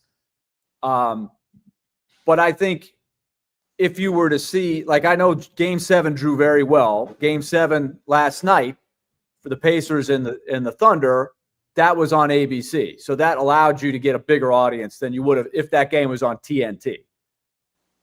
So it's relative. It's relative. But that still doesn't, I think, get to the crux of your question is you would hope that when you have a megastar like Connor McDavid and a team like the Panthers that has been there 3 times now, they're kind of that reigning champion that you're going to see.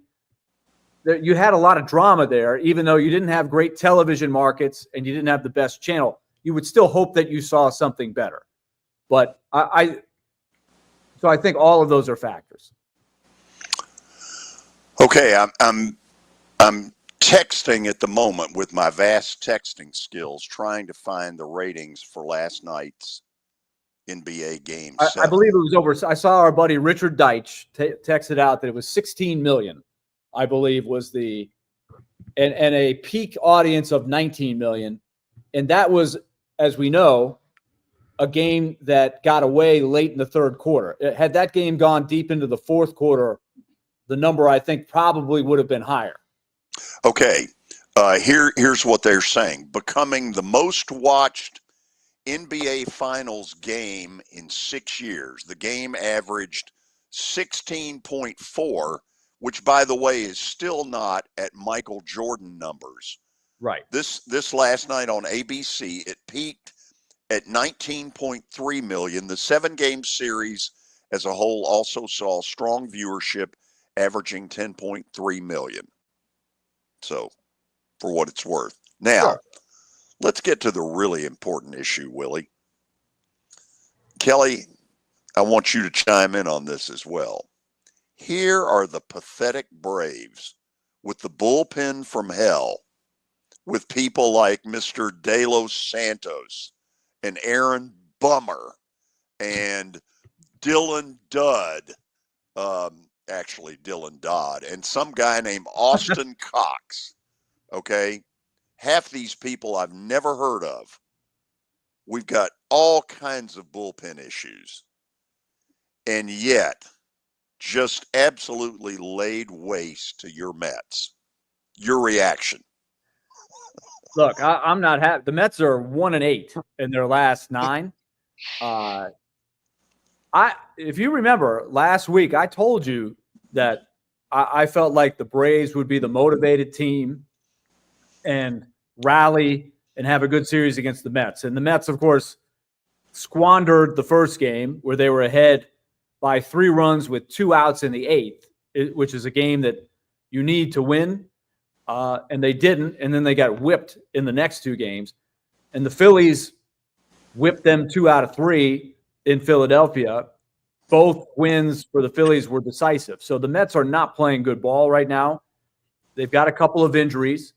There's a couple of former Nashville Sounds in Sean Manaea and Frankie Montas that they should get to bolster the rotation. They've been injured since spring training. That should help them fortify some things. But I'm hoping that the Mets can shake out of this funk at home now with the Braves coming in, because I still have not written off the Braves at all. This is a big series. And I was a little surprised that the Braves, after sweeping the Mets, didn't turn around and just wax the Marlins and go on one of these runs that I think they're capable of, like they did a couple years ago. I'm very concerned. Kelly, your witness. By the way, is Billy with us or not with us? Yes, I'm here. As long as he's running stuff, who cares? You know what I'm saying, George? I can take you off the screen, Kelly. That's fine. That's fine, Billy. Who cares? I'll give you $1 anyway. I'll give you $1 to do it.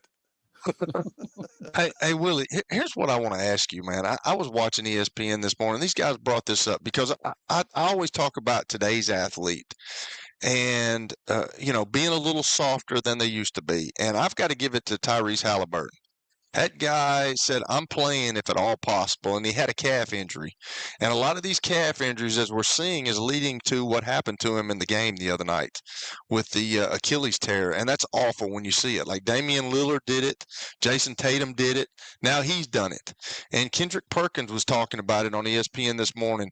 I want to get because you're a calm guy. You bring a sense of some good thinking in all this. What are your thoughts on that? Because they're paying Tyrese Halliburton hundreds of millions of dollars, and now they're talking about him being out for the 25-26 season as well. Because it's it's really a year process, man. Those Achilles tears are really bad. So if you're front office, you want one of your best players, and he's becoming a superstar, you're wanting him to play, but then you have to look at the long-term effects. Would you have let him play?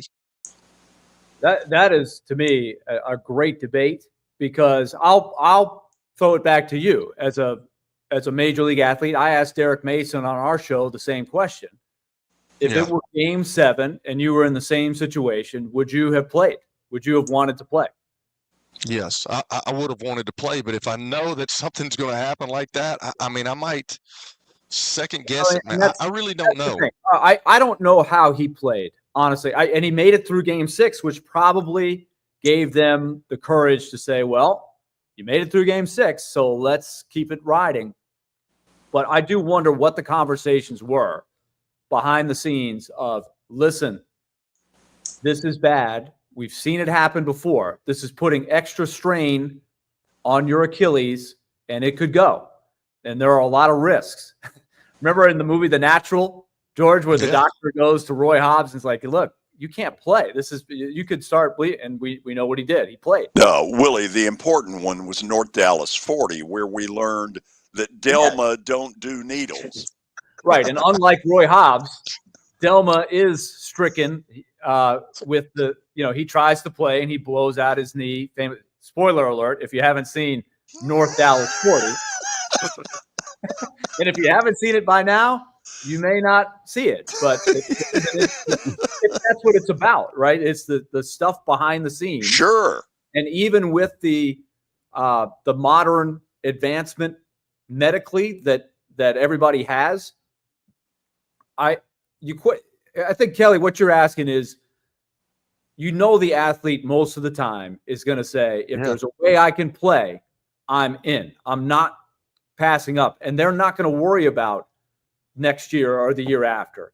They're not going to do it, even if it's in their best interest. But the question would be, would somebody in the organization step in and say, I'm not letting you play. This is not good.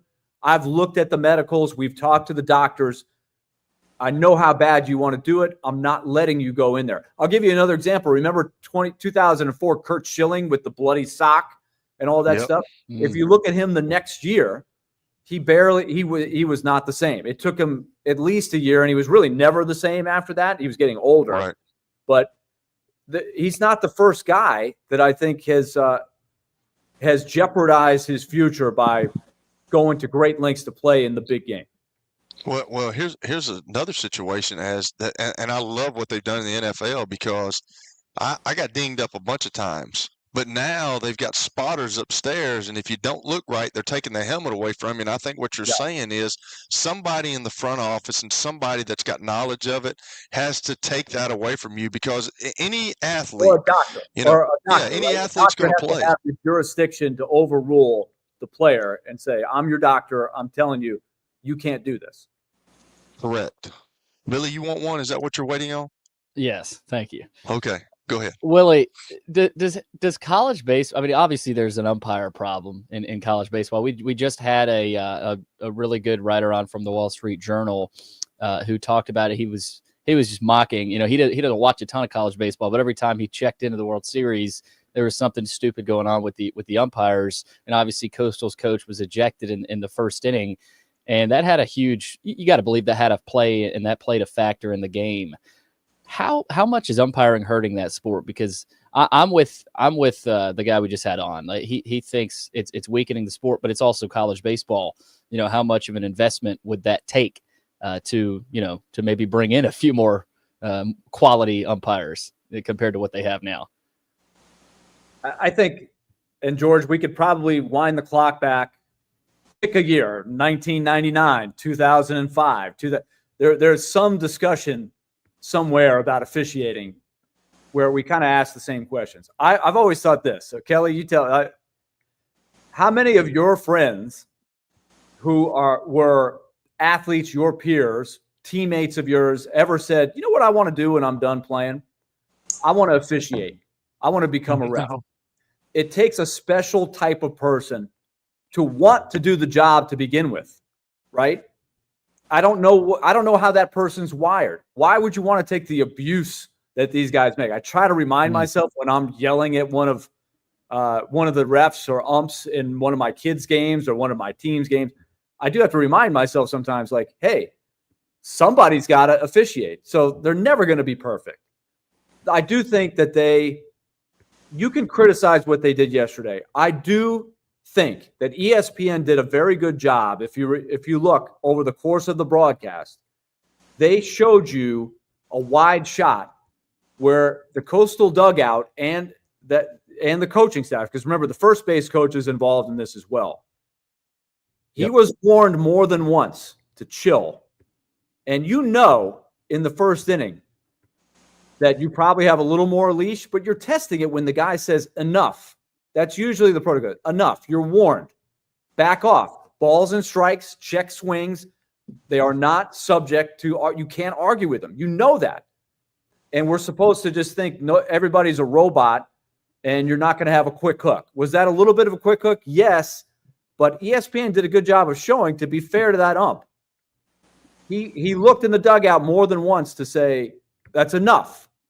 And so he was asking for it a little bit. I heard the rant by the coach. And by the way, that wasn't his best rant of the postseason. He absolutely jacked up the Florida coach for embarrassing his crew, which was awesome. So I like that guy. That guy's a competitor, and he's a great coach to get that team there. But I don't know that it was both sides of the story there. I think trying to be fair, looking at the video, they pushed the envelope a little bit there. Billy, you're done? I'm done. Thanks for that opportunity, Kelly. Well, when I see your face, that means you want something. We're usually texting, but you just like deboed me right then. I mean, I had some more questions, but we're good. Okay. If we can get a couple more people to ask questions, we'll have the Brady Bunch, and we'll have 9 people on the screen. Go ahead. Marcia Brady, go right ahead. Willie, as you know, last night I attended a yacht rock concert. Oh, yes. At the Franklin Theater, and I know you wanted to know this. Yeah, I wanted to brought it up early. It was awesome. First of all, I was one of the youngest people in there. Wow. And secondly, had some blue-haired folks in there. There were some.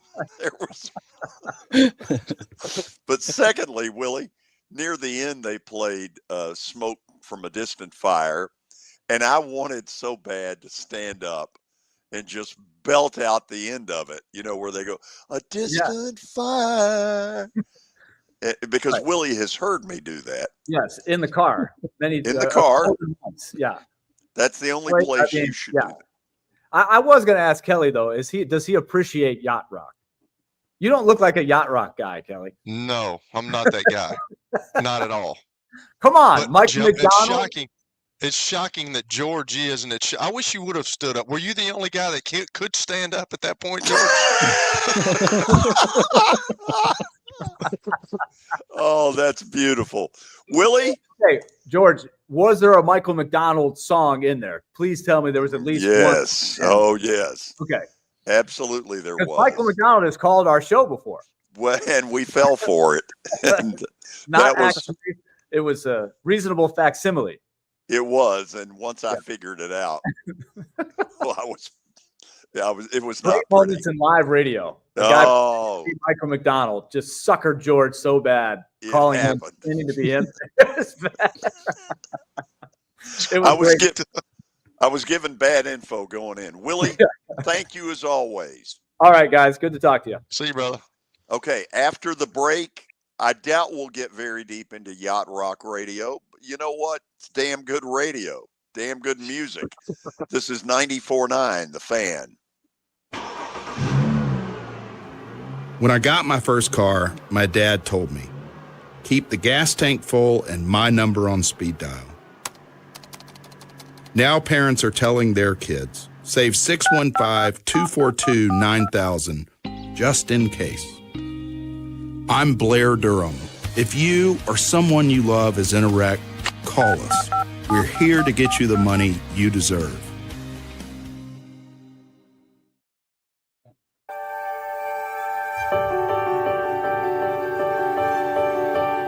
Are you ready to begin? Trevecca Nazarene University. From calling to becoming.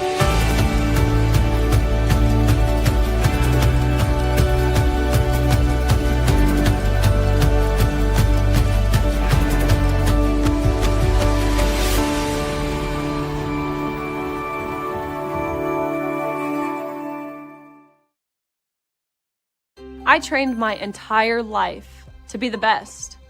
I was one of the fastest women in the entire country.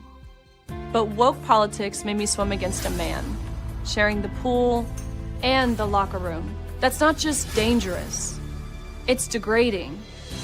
Thank God for Marsha Blackburn. No one fights harder to protect us. Marsha Blackburn will always stand for strong women, because she's one of us. I'm Marsha Blackburn, and I approve this message. It's easy to say good things about the folks at Strike and Spare Family Fun Centers. Number one, I trust them with something that's near and dear to me, the Plaster and Friends Celebrity Bowling Night. But more importantly, I see the fun people have.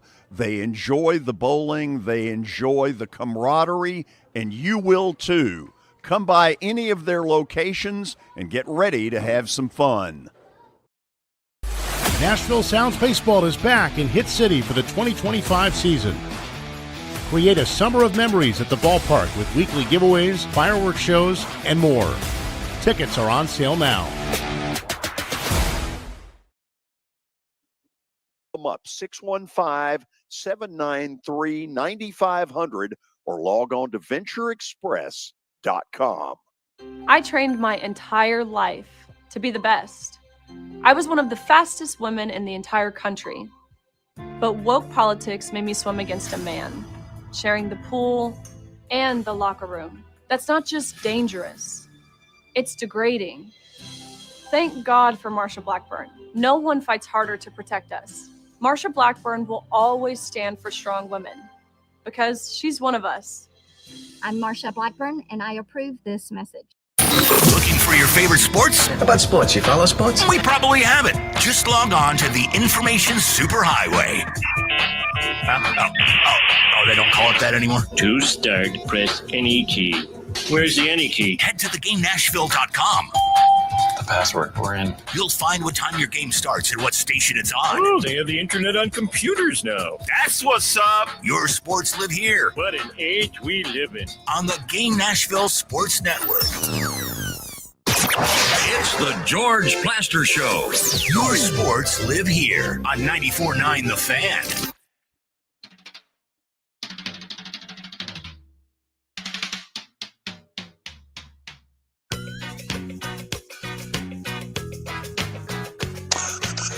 Okay, we welcome all of you back on this Monday afternoon.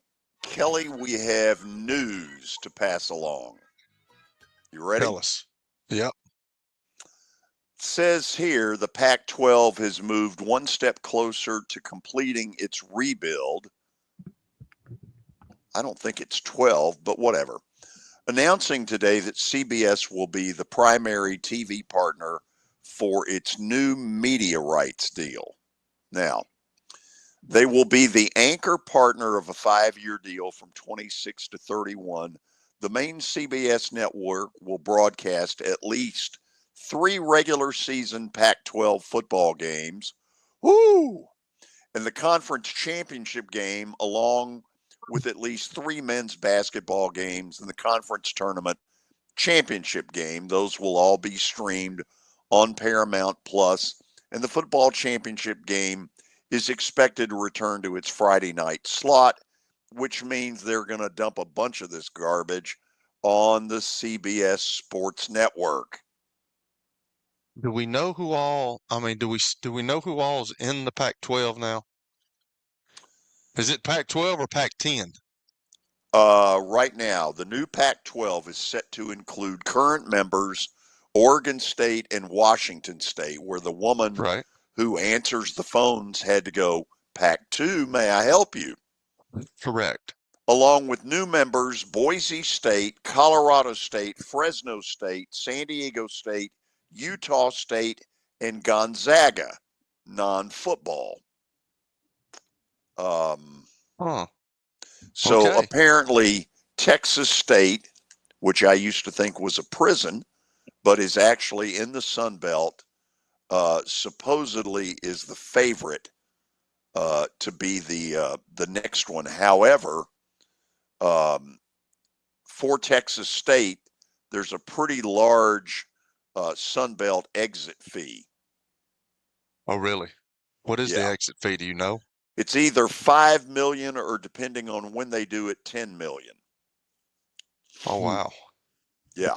So this is sort of, not that this is earth-shattering news, but this is sort of the latest dynamo in the new world order of who moves from where to where. Is that yeah, go ahead, Billy. Sorry. Is that not a good move for the Pac whatever? Pac-10, I don't know how many teams are in there. Pac-12, I guess they're still calling it, but I mean, a deal with CBS is better than no deal at all. I don't think they had anything, right? They had a couple of games done a year ago, but they only had 2 members. I think it's about production, would it not be? I mean, we're starting this deal out here, and everybody wants to see, is this going to be a good product? I mean, are we going to be competitive? Are we going to have good teams? We're going to have good turnouts? What's the product going to consist of, and what's it going to look like? Okay, let's see if you all agree with this. In the configuration that I just laid out there, the Pac-12's day of being an important piece is gone. Yes, gone, I would think. 2-2 pitch, gone. Yeah, I think so. And how did they not have any these things were forthcoming in their. You've got to look at what's going on in the college landscape, and as a commissioner of a league, you have to see what's about to happen, don't you? I mean, they just let the Big Ten and everybody. The Big Ten was the main perpetrator. Just come in and pluck your organizations, and I don't understand how you allow that to happen as a commissioner, as a league. Okay, let me start this. I think that they got fooled. My guess is that internally they never dreamed that UCLA and USC would bolt. That's the first thing. And I guess they thought that the travel is so wacko that it makes no sense. But what the Big Ten did was they had enough money to say, look, even with all this travel and the fact that it's not, this is not a perfect deal, you're still better off with us just simply out of money. And as we now know, money's the only thing that matters. Correct. Yeah, I'm trying to go back. That's a good question, Kelly, and I agree with you, George. Like, why truly did the Big Ten add USC and UCLA? Well, was that simply a reaction to Texas and Oklahoma joining the SEC? They get the LA market. Am I right? Second largest market in America? I would think, yes. There's your answer. Yeah. Which goes along with money. It doesn't make sense geographically, but as we know, this stuff doesn't make sense at all. It's all about money, and you're right, George. I think you have to look at that, and I think that did spur that on, Billy. I think that they saw where the SEC was expanding, and the SEC had won all these national championships in a row, and I think they wanted to upgrade from the Purdues of the world and the Northwesterns of the world, and they got some brand names that came into their conference in USC, UCLA, which UCLA not so much as USC, but then you got Oregon and Washington, so they got some pretty big brand names that's coming that went to the Big Ten. At what point, and this probably feels like a caller question, but at what point do the Purdues, the Northwesterns, the Rutgers, the Vandy per se, the Mississippi State, some of the bad teams in the Big 12, at what point do they get weeded out?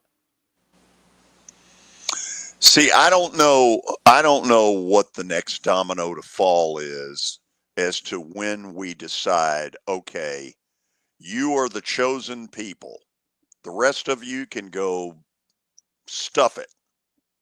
Is this going to be a deal, though, George, Billy, where we like to bring up Greg Sankey here, where say a Vanderbilt, say a Mississippi State, say somebody else, maybe a Kentucky in football or something, well, Kentucky will never go anywhere because basketball, but just say these other teams, like the ones that I mentioned, and they're really bad and they're not getting any better. I mean, is this a deal where Greg Sankey can put them on notice and say, hey, if y'all don't pick it up, we're going to kick y'all out and we're going to bring somebody else in? Is that coming down the road at some point?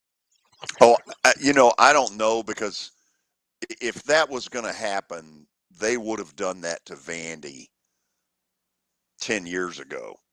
Yeah. When absolutely nothing, when you think about the athletic year that they've just experienced, where they had some really good things happen, and then go back 10 years ago where none of that was happening, that would have been the time if that was going to happen. Yeah. It's funny because, every year at some point we get Brent Zwerneman from the Houston Chronicle to join us. And Brent was the one who broke the story that Texas and Oklahoma were joining the SEC. And the truth of it is the SEC had no clue that he knew that. Yeah. And so much so that at the time, A&M's athletic director, Ross Bjork, said, over my dead body, will Texas join this league? Well, I don't know about his dead body, but Texas is in. They did. And you think about it, from that moment forward, it has been complete chaos. George, Billy, what about this? Let me just throw something else out there. Is it more about Vandy or is it more about Nashville? When I ask a question like that about kicking, like I don't know if that's ever going to happen. I'm just throwing something hypothetical out there, but like it's not so much Greg Sankey thinking about Vanderbilt, but he's thinking about Nashville, because Nashville's the greatest city in the SEC. There's no question. I mean, that's hands down. It's the biggest city. That's where everybody comes. They have the SEC basketball tournament here. They've tried to have the SEC baseball tournament here, but I think the tradition in Hoover has already won out with that. But like Nashville is the greatest city in the SEC. So I think, don't you have to look at that? And that's the reason why Vandy has, like you talked about in this hypothetical thing that I'm talking about. Don't you think that's a big reason why? Well, first of all, we're now at a point where Vandy looks like they're making an effort. Since Deermeyer got there as chancellor, and I don't know the guy very well, but I appreciate the fact that compared to Zeppos, who was a complete zero, talked a great game, all hat, no cattle. Since Deermeyer's gotten in there, it appears they're trying. And it appears that Candace Lee, as athletic director, is trying. They had a football program go to a bowl. They now have a basketball coach more worried about basketball than his golf game. Baseball got in the NCAA. So by Vandy standards, it was a golden year. But there were years way before that where if the SEC were ever going to light them up and say, get lost, they'd have already done it. Yeah. I agree. I think it's both, though, Kel. I mean, Nashville, you lose Nashville if you're the SEC as a destination these fans can travel to. Yeah. You don't want that either. So, but yeah, Vandy has held up there in the bargain. It had to get to DEFCON 5. But before all that, this year happened, it was probably the worst athletic year they ever had a couple of years ago. And you saw what they did this past year. But the SEC, there's going to be more teams added. I think we assume that, but it's just a matter of when, and are they watching, what domino are they, is Greg Sankey sitting, in his office watching for, to then go punch that button and say, all right, let's go add North Carolina and Clemson or whatever it might be.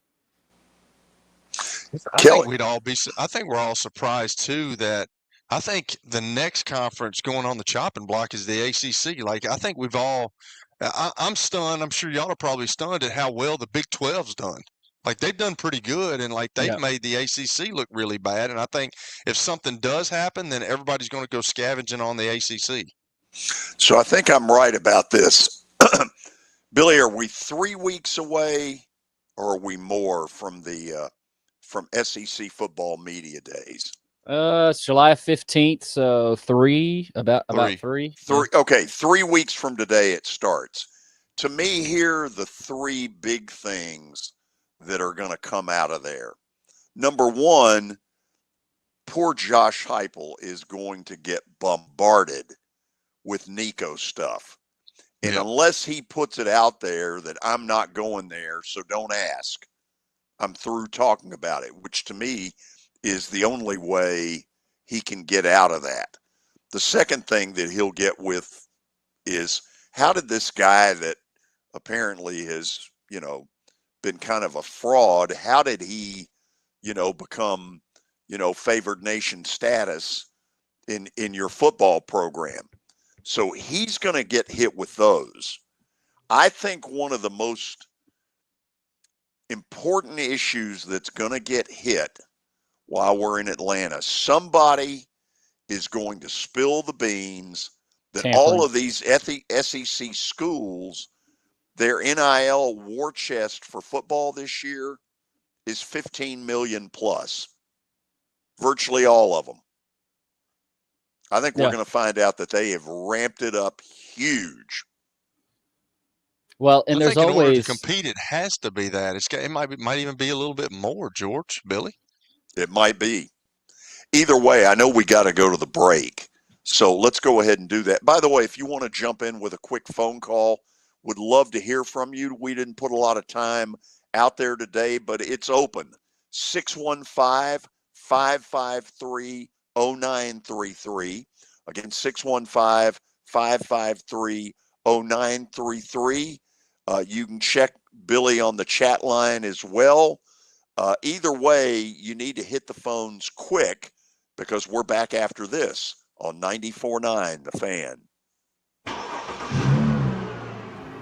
When I got my first car, my dad told me, keep the gas tank full and my number on speed dial.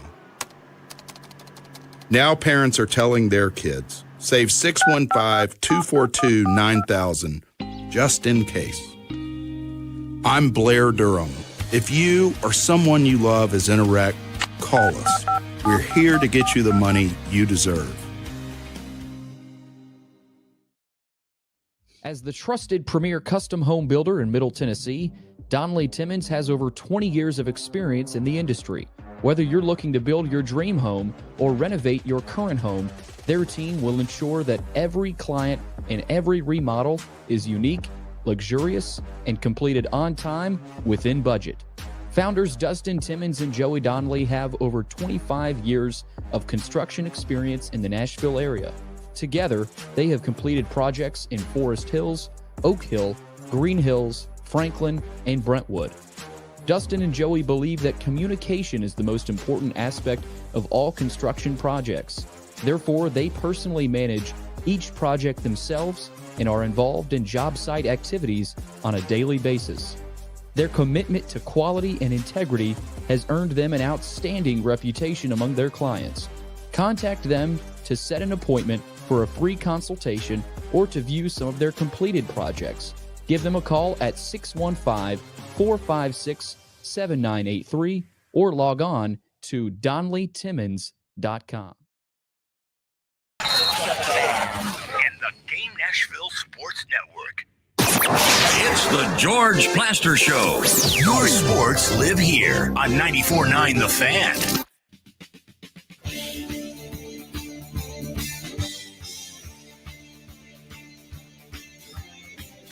4:47 it is on a Monday afternoon where it's just downright hot. Let's go to the phones. We'll begin in Smyrna. Frank, welcome into 94.9 The Fan. Good afternoon, gentlemen. Kelly, congratulations on surviving your daughter's wedding. Appreciate it, Frank.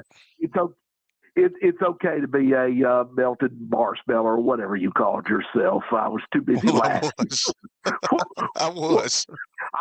I understand. What I was going to say real quick, I'm the guy, my daughter's 24, she's not married, but no, I'm the guy that melted down at her high school graduation. Let's see her senior pictures. So I get it, Kelly. It's no matter whatever anybody tells you, it's okay. It's okay. Really. Appreciate it. Yeah. I just wanted to pump you up a bit because Lord knows it sounds like your friends have given you put you through hell and back. It was my son more than anybody. He was looking at me, just shaking his head like underneath everything, and I'm like, like I said earlier, I mean, he had a look on his face like, Dad, what has happened to you? What is wrong with your manhood? Because he's always punching me in the house, and I'll never fight back. And he's like, Dad, you need some testosterone now. You know what? You should tell him what my father used to tell me growing up. Son, one of these days, you're going to understand. I just hope I'm around to see you understand. Correct.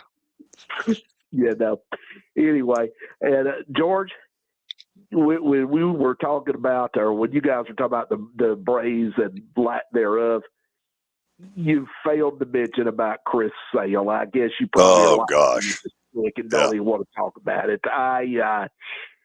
When I found that out Saturday, I looked at my wife. I said, "Well, there goes our season." I said, "Any hope this team had of getting back into it, I feel, is gone because a cracked rib that is probably Kelly helped me out. You may know.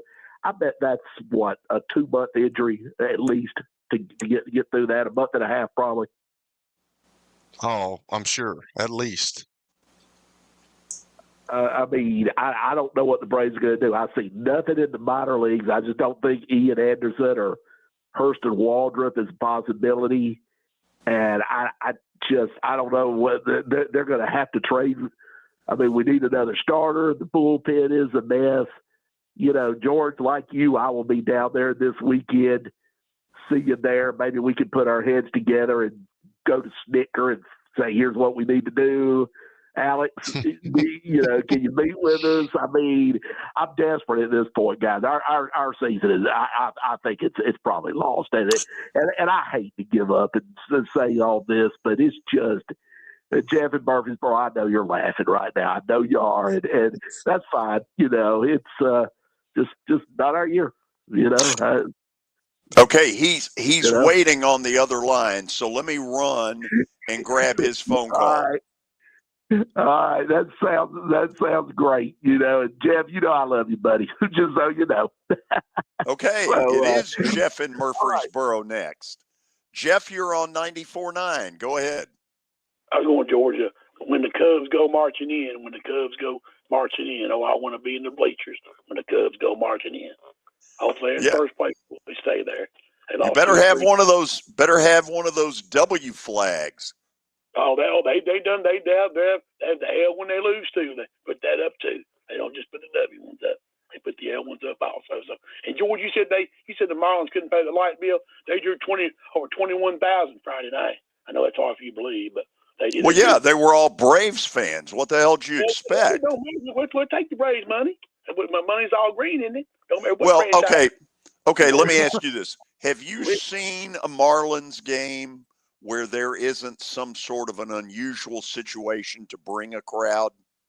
Well, I mean, probably the only days, probably most of them is opening day. They get a sellout crowd in, and the rest of it they don't. Most teams usually sellout crowds in Cincinnati and everywhere else. And rest of the season, if they stink, they don't come. Except the Cubs every day. It's a real the Miami thing's a real problem. Well, I mean, it might be, but like I said, they're like I said, he wants Tampa Bay. They're going to stay in Florida. They ain't going to move. I mean, I guess Lone Depot might be paying the light bill. They're the ones that do it. But and also, George, that'd been nice Sunday night having that college baseball game on. Let's see, college baseball, MLB on ESPN. I'm with you. Who get higher rating? I'm with Jeff. I don't know why. I mean, I do know why that game was not Sunday night, but it's ridiculous. And by the way, call Ravitch. I like Ravitch calling pro games. He doesn't need to be calling college baseball games. Yeah. And also, SGA is only 4 guys that's won the scoring title, MVP, and the NBA championship. You know who the other 3 are? Hold on. Say all those again. SGA won that the regular season MVP. He won the scoring title, and he won the NBA championship in the same season. There's only 4 guys that's done it. Name the other 3. Okay, is Michael one of them? Yep, he's done it 4 times. Steph Curry. Good Lord. No. Wow. No. Steph Curry, no. Kareem Jabbar? Yep, 2. You did it twice. Okay. He did with the Bucks in 71. They won in 71. Wow. Wow, we're going back to the Bucks days. Who's the Celtics legend? What's his name? Bill Russell? No. Russell wasn't that kind of scorer. No. Gosh. Jerry West. No. Go ahead, Billy. I like yours. Wilt Chamberlain? No. Lay him on us. Shaquille O'Neal. Shaq. Wow. Shaq, he did it with the Lakers. Did it with the Lakers in 2000 or when they were one of the last ones. that they won. But I can't believe it went 7 games. It should have went 5. Game 6 they played terrible. I don't know how it went 7, but they won it. They pulled it out. I mean, I'm glad they won it. And Casey Wallace gets a ring too. He's one thing. And Kelly, if an AD ever came to Kentucky and told us to get out of the SEC, I'll tell him to kiss you know what. You don't do nothing to coach football anyway. Just stand over on the sideline. That's what you think they do. Don't do nothing. They just over and blah-dee-dee, put X and O's on the board. They don't do nothing anyway, like you say. So, I mean, there's more sports in football. I don't even think there is, but there's more sports in football in life. We see you, babe. You have a good weekend. Couple notes. Hold on. It's Monday. Don't tell us to have a good weekend. What the hell? It's Monday. A couple notes. Ben fires back. Don't give him that slack now. Coach, how are we going to attempt to get some manhood back? Benny, you're going to keep on today, man. I'm going to grab you when I see you again. Do you have another one, Billy? Yes, Chase Burns, the Reds' #1 prospect, has been added to the taxi squad and is scheduled to start tomorrow and make his MLB debut against the Yankees. They got a doubleheader? They must, because that's normally that's what that means. Well, good for him. Congratulations. Okay, after the break, some very encouraging news in Plaster Bet of the Day that will send Kelly reeling. This is nice. 94.9, The Fan. Can't watch the race? We got you. I can't believe it! NASCAR lives on the Game Nashville Sports Network. Whether it's 102.5 The Game, 94.9 The Fan, or Sports Talk 830, you can hear it all. Just check theGameNashville.com for the full schedule. NASCAR lives here. Your sports live here on the Game Nashville Sports Network. Experience the spirit of the American West at the Buffalo Bills Center of the West in Cody, Wyoming. 5 museums under one roof. Each exhibit a step into another era. Located 50 miles from Yellowstone. Begin your adventure at centerofthewest.org. Hey folks, Big Joe here from my good friends over at Busy Bee. It is June, it's hot, and so are the deals. Enter to win a free 3-day beach getaway with purchase of any new AC unit. Also, I'm a member of the Beehive Club, and I'd love for you to be one as well. $99, 2 years for the price of 1 year. Buy this year and get next year's free. Busy Bee, yeah, Busy Bee. Call 775-7833. This is the energy of the Acura Integra. The energy of speed. With available Type S 320 horsepower VTEC turbo engine. And the energy of control. With available 6-speed manual transmission. The Acura Integra. This is the energy of innovation. Acura, precision crafted performance. Experience the thrill at Gary Force Acura, proud sponsor of the Nashville Predators. GaryForceAcura.com. It's the George Plaster Show. Your sports live here on 94.9 The Fan.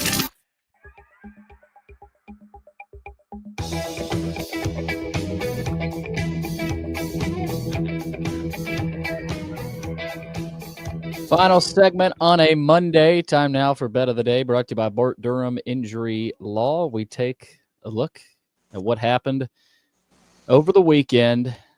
OKC -8 worked, and we are now at 500. Wow, George. Man. Big rebound. It's been a fight, Kelly. It's okay, you've gotten there. Tonight we will attempt to go over the 500 mark with the Arizona Diamondbacks against the sad sack, but improving Here we go. Chicago White Sox. Look at the line. It's very close. Arizona's only a 130 favorite. Doing this again, George. Get off the White Sox and the A's. We're right back to it. Get off of it. Shameless you are. I want to finish the year above 500. And I think the year, I believe once we get past July 4th, it's a new fiscal year, so to speak. Starts anew. It's going to be loading up against the White Sox down the stretch. No, I have not been. This is one time where I'm taking some liberties. I need a win. We're out of time. Tomorrow, Tony Basilio will join us from Knoxville. Don't know yet about the 4 o'clock hour, but I promise it'll be good. Until then, for Kelly Holcomb, who will spend the next 24 hours in manhood classes, and for Billy Derrick, I'm George Plaster. So long, everybody. See ya.